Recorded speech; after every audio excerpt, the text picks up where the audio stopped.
How to reduce gas fees on Uniswap. Hey everyone, if you are tired of paying sky high gas fees on Uniswap, then don't worry, because in this video I'm going to give you 5 simple steps with the help of which you will be able to reduce the gas fees on Uniswap. First up, you need to plan your swaps during the off-peak hours. Gas fees are determined by the network congestion, so when the Ethereum network is busier, you will end up paying more. So you need to try to make your transactions during the times when fewer people are using the network, like late at night or on weekends. This can significantly lower the gas fees costs.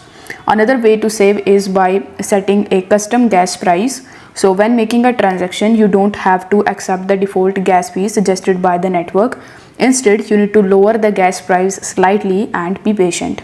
Your transaction may take a bit longer to be confirmed, but if you are not in a rush, it's a great way to save on gas fees. To stay ahead of the gas fees, you need to use the tools like Gas Now or either Scan Gas Tracker. These tools can also show you the real-time gas prices and let you know the best time to make a transaction. So by monitoring these tools, you can catch the moments for lower network activity and you can even save more.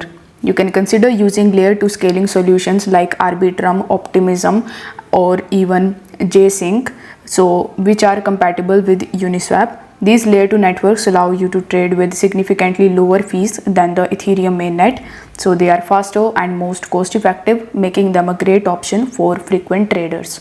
So reducing the gas fees can be a game changer for your trading strategy. So you need to give these tips a try and make sure Uniswap swaps more cost effective.